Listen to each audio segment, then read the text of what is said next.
All right, everybody, let's gather down to the front. It's time for creation class.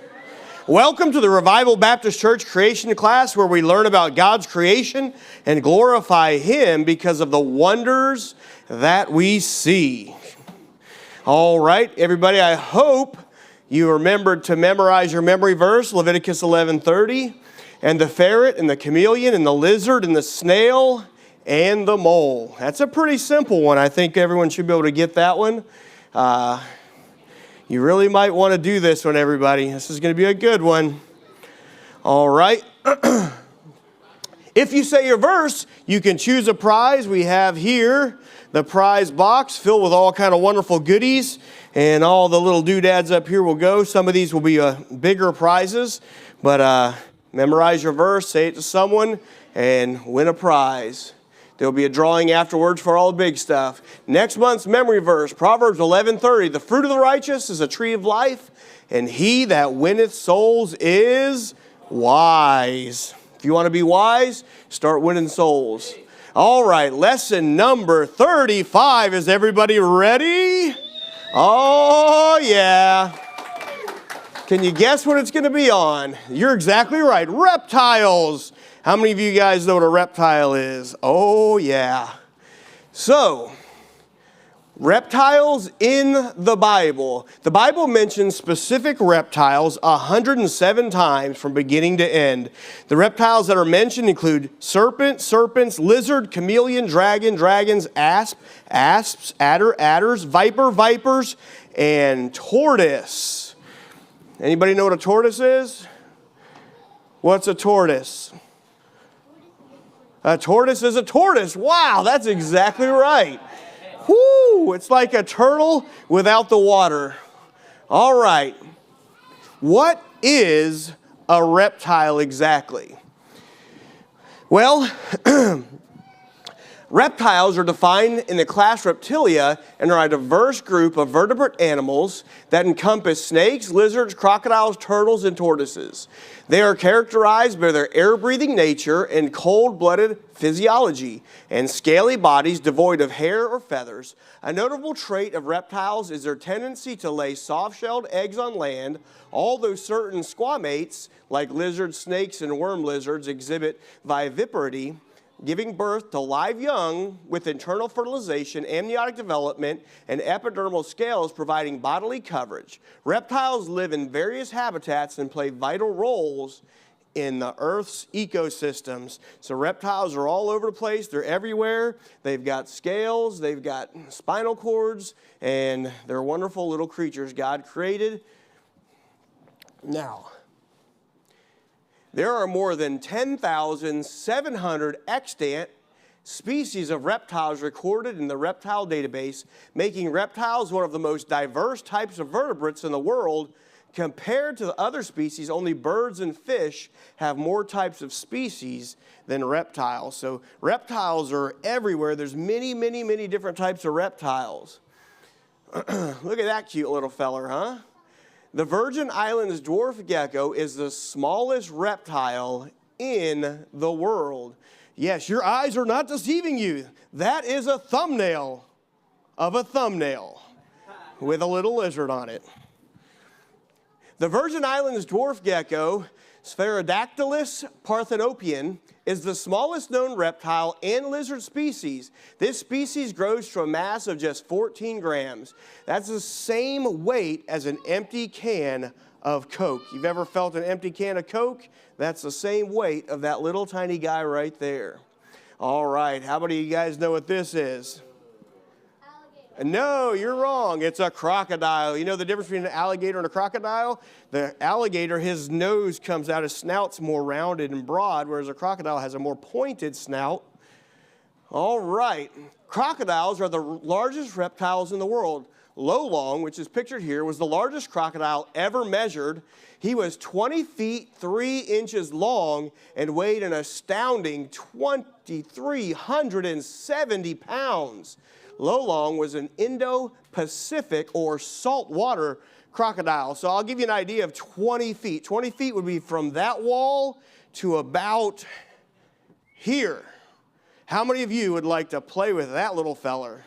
Oh, yeah. Brother Pyzak would love to have one of those in his pond for us to catch. All right.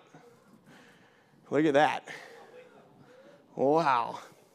Reptiles with a face only a mother could love. Look at this guy here.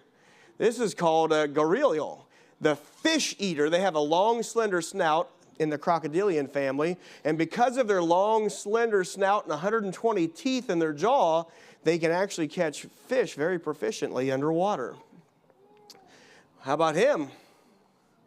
This is a basilisk lizard. I can run on water. Have you ever seen the videos of lizards running on top of the water? That's this little feller right here. Next, this one's got an interesting name. It's called the satanic leaf-tailed gecko. And I was kind of curious on why it was called the satanic leaf-tailed gecko. I can understand the leaf-tailed part, but if you look at his face, he has little horns that come out over his eyes, so that's why they named him that. And I'm made like a tree leaf. If you look at his tail looks just like the leaf of a tree. It's a little camouflage. How about this guy? What a cute little feller he is, huh? This is a marine iguana. I dive for sea algae. So these iguanas, they live on volcanic rock, and they dive down into the ocean to the cool waters and eat the algae and seaweed that's underwater, and then come back up and relax on that rock for a little bit more fun in the sun. All right. Here are some lessons from the lizards. What can we learn from God's creation of lizards and other reptiles? For one, reptiles are cold-blooded. Anybody familiar with the term cold-blooded? That's kind of like a colloquial term. Cold-blooded is an informal term for one or more of a group of characteristics that determine an animal's thermophysiology. The scientific term is ectothermy, which means controlling body temperature through external processes, such as by basking in the sun. Basically, to break that down, what that means is they cannot internally regulate their temperature. Their temperature is based on the environment that they're in. So if it's hot outside, their body temperature goes up. If it starts getting too high, they go try and find some shade or maybe some water to cool off. If it's cold outside, their body gets cold, their metabolism slows down. So if you ever find a reptile during the wintertime, they're very slow and lethargic, and you can kind of pick them up and they just look almost like they're dead, but they're not. They're just kind of relaxing because their internal temperature is very low. What can we learn from that?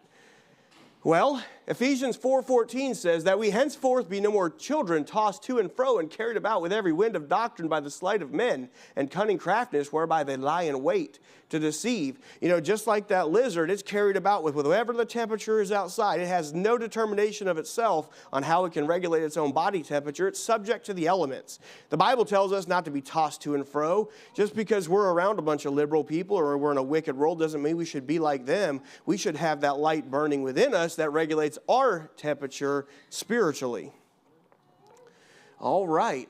Here we have a scute or scutum, Latin scutum, plural scuta, which actually means shield. And it's a bony external plate or scale overlaid with horn, as on the shell of a turtle or the skin of crocodilians. If you've ever touched the back of a crocodile or a crocodilian, you know it's got hard bony plates that's covered with skin, and when you knock on them, it sounds like you're knocking on bone.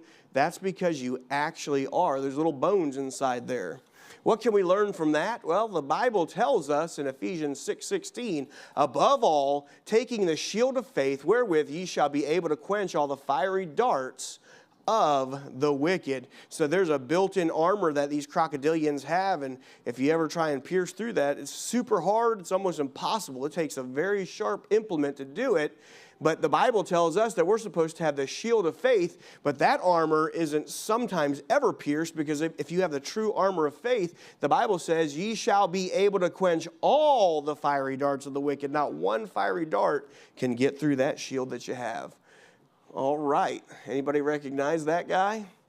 One tip for when you have a chameleon, never take him out to mow the lawn.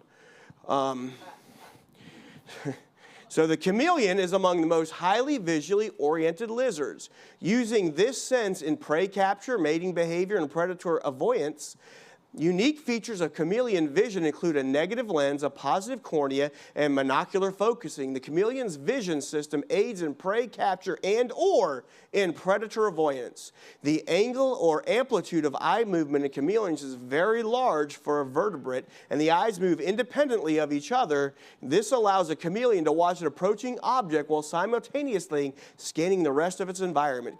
Chameleon eyes protrude literally from the head, giving the lizard panoramic sight. An eyelid fused to the pupil protects the eyes, leaving only a small part exposed, with a negative nearsighted or concave lens and a positive far-sighted or convex cornea. Chameleons use a method of monocular focusing to judge distance called corneal accommodation. Each eye focuses independently, which is achieved by the chameleon eye's unique anatomy of separated nodal and central points of the eye. Finally, striated rather than smooth ciliary muscle in sauropods allow for rapid focusing. Now, what did all of that mean? It means this one goes this way and that one goes that way, and they see totally different things. They can focus far, they can focus near, independent of each other. They can see all around, and they have like a panoramic view of all things around them. Their eyes are very well created, and it's a pretty amazing thing. What can that teach us? Well, that can teach us Ephesians 5:15. See then that ye walk circumspectly, not as fools, but as wise, redeeming the time, because the days are evil. We should always be scanning our surroundings spiritually and physically to redeem the time, because there's always going to be evil and temptation and wicked things around us. We should always be knowing what we're doing and where we're going, living on purpose, not on accident. All right, now we kind of rushed through everything because I think everybody wants to know what's in the box. All right, so the mystery box, come back next time to find out. I'm just kidding. So before we go through this, what's in the box, we have an assortment of little reptilian type animals, snakes and lizards and different things. This one here is a remote control cobra, and that's pretty cool to play with. Here's a tortoise for those that didn't know. And here's a little, this guy shouldn't be in there. He's a frog. Bad frog. Frogs are not reptiles, they're amphibians. Anybody know why they're amphibians? Because the eggs are laid in water and they spend their pupal time in the water. There's a crocodile right there. And let's see what we have in here.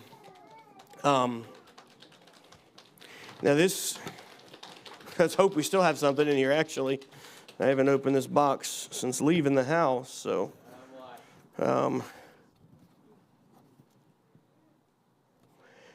So anyways, anybody like doing scavenger hunts? I'll give you a hint of what's in here.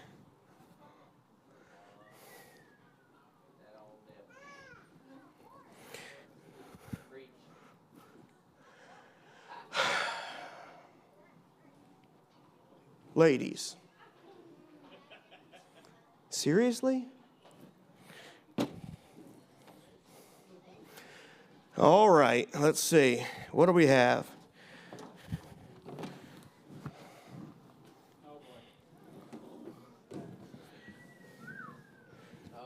Oh boy.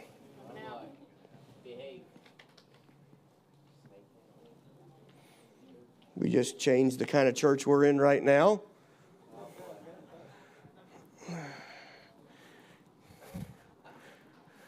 He's a little afraid, intimidated right now. So he's all balled up in a ball because he's scared. Ah! But his head's tucked up underneath here. Does anybody know what kind of a serpent that this is? This is a ball python. I think he's too scared. He's not going to lay out flat right now, but there's nothing to be afraid of. Watch, my wife is not afraid.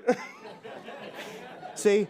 Look, here's a lesson. If Eve would have been like this, see, Eve, see, if she'd have ran away when that serpent came, none of us would be in the problem we're in right now. Uh-oh, there he goes. There he goes. See his little head? He's poking out. Is everybody afraid yet? No, me neither. You know what his name is? I'd call him George. But whoever wins him can name him whatever they want. So at the end, if you say your verse, you get a chance to win him. Parents, you decide if your children are allowed to win this or not. But I will tell you, we used to have a baby, but I think the snake ate it. All right. And he comes with his own little thing here with all the doodads and whatnots. And thank you very much.